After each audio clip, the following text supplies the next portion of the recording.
እንኳን ወደ ዲቦራ ሰርክል ሚኒስትሪ ፖድካስት በሰላም መጣችሁ። ህሊና ነኝ። አብራችሁኝ እንድትቆዩ በትህትና እጋብዛችሁ።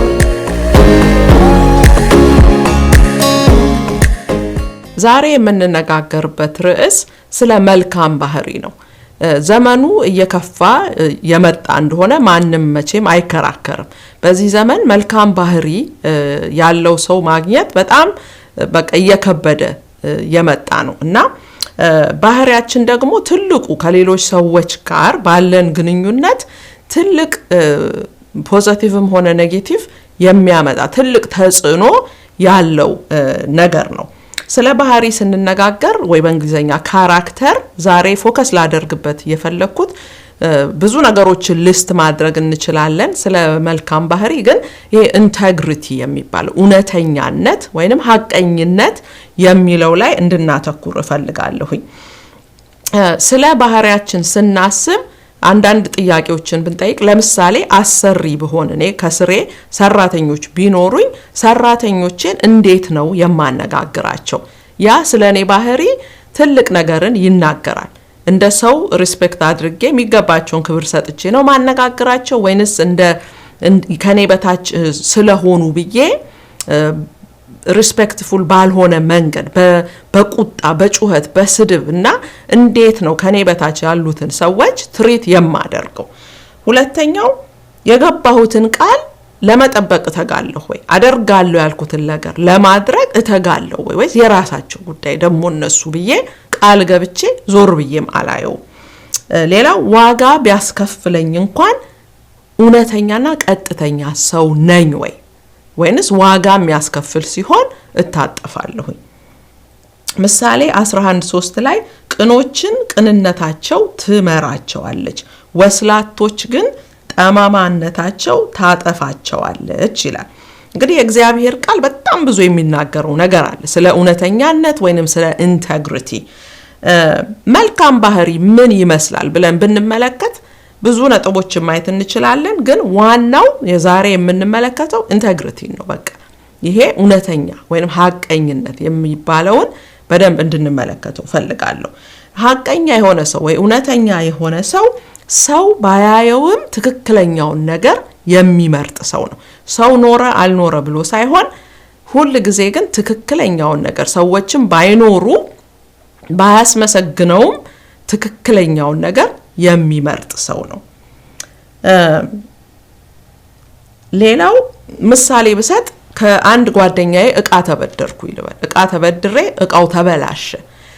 ኢንቴግሪቲ ያለኝ ሰው እውነተኛ ሰው ከሆንኩኝ ለጓደኛዬ እቃው እንደተበላሸ ተናግሬ ይቅርታ ጠይቄ ለማሰራትም ፈቃደኛነቴን ገልጬ እቃውን እመልሳለሁ። ወይ ደግሞ ኢንቴግሪቲ ከሌለኝ መበላሸቱንም ሳልነግር መልሼ የመጣበት ባክስ ውስጥ ከትቼ ምንም ነገር እንዳልተፈጠረ አስመስዬ እቃውን እመልስላታለሁ።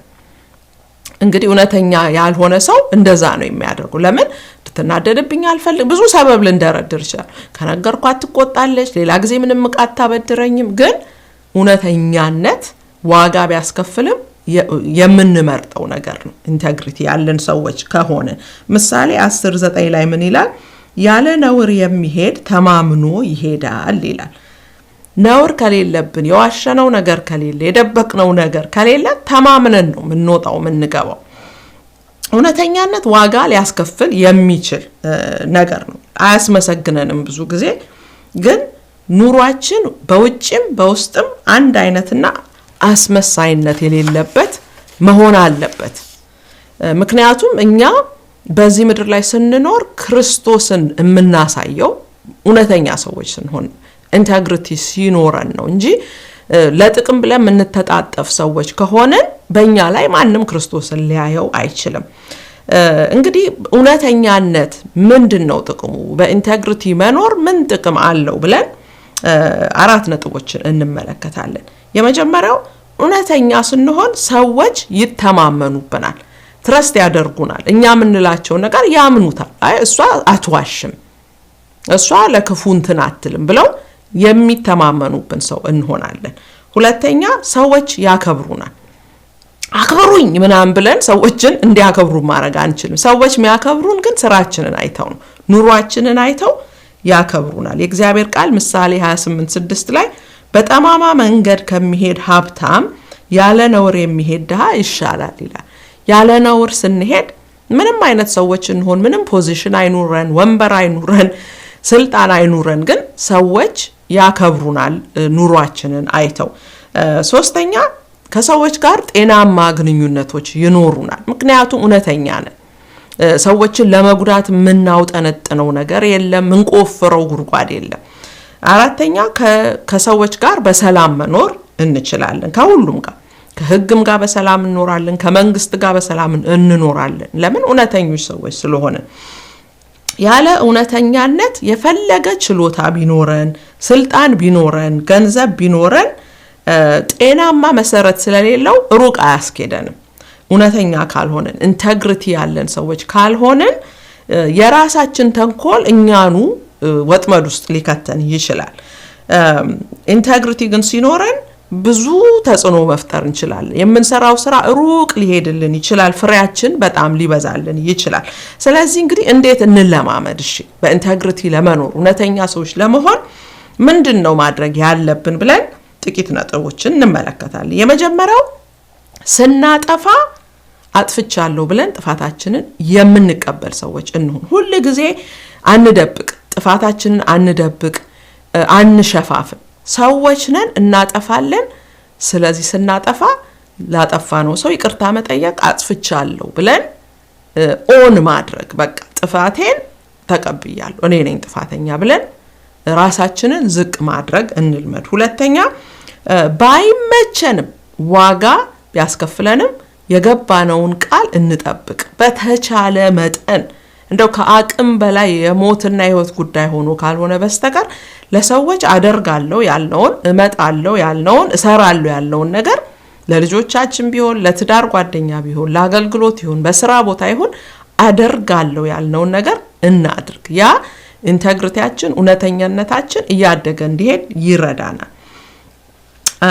አራተኛ ሰው ባያየንም ባይጨበጨብልንም ሽልማት ባይሰጠንም ሁልጊዜ እውነተኛነትን እንምረጥ፣ ቀጥተኛነትን እንምረጥ። አምስተኛ በእግዚአብሔር ቃል ውስጣችንን እንሙላ። አይምሯችንን እያደሰው የሚሄደው እግዚአብሔር ቃል ነው። ስለዚህ ውስጣችን እየተቀየረ እንዲሄድ ሞር እውነተኛ ሰዎች እየሆንን እንድንሄድ የእግዚአብሔርን ቃል በውስጣችን መክተት አለብን። እንግዲህ እውነተኛችንን ሊያበላሽብን፣ ኢንቴግሪቲያችንን ሊያጠፋብን የሚችለውስ ምንድነው ብለን 4 ነጥቦችን ተመልክተን የዛሬውን እዚህ ላይ እናጠቃልላለን። የመጀመሪያው ለመወደድ ብለን የምናደርጋቸው ነገሮች ናቸው።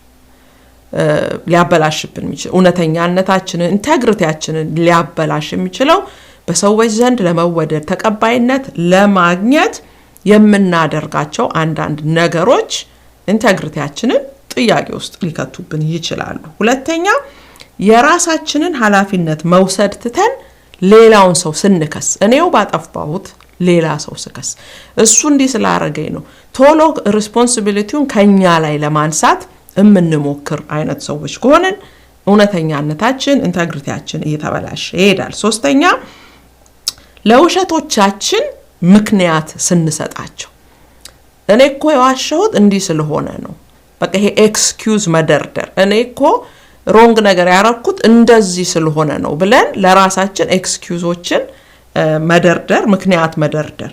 አራተኛ ሁለት አይነት ሰዎች ስንሆን፣ በውስጥ ሌላ በውጭ ሌላ፣ ዛሬ ነገ ሌላ፣ ከነንትና ጋር ሲሆን እንደነንትና፣ ከነዛኛዎቹ ጋር ሲሆን እንደነዛኛዎቹ። በጣም አጸያፊ ነገር ነው። በተለይ ይሄ እውነተኛነትን፣ ኢንቴግሪቲን የሚያጠፋ ነገር ነው። ራስን እንደ እስስት መቀያየር በጣም ደስ የማይል ነገር ነው። እውነተኛ ሆኖ መኖር ቀላል ላይሆን ይችላል፣ ዋጋ ያስከፍላል። አንዳንድ እድሎች እንዲቀሩብን ሊያደርግ ይችላል፣ አንዳንድ በሮች ሊዘጉብን ይችላሉ። ግን እግዚአብሔርን ግን ልናስደስተው የምንችለው ኢንቴግሪቲ ሲኖረን ነው፣ እውነተኛነት ሲኖረን ነው፣ እየታዘዝነው እየኖርን ነው ማለት ነው። እና ይሄ ደግሞ ለኛ በረከትን ያመጣልናል።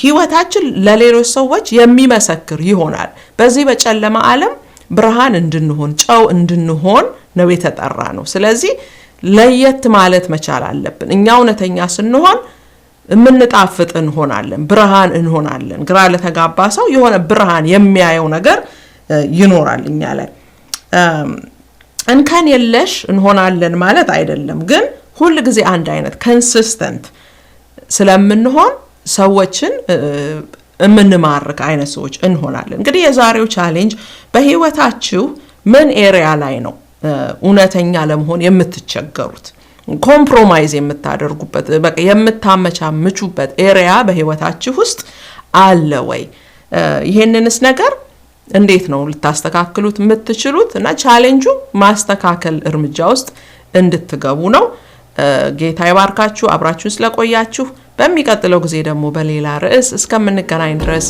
ደህና ሁኑ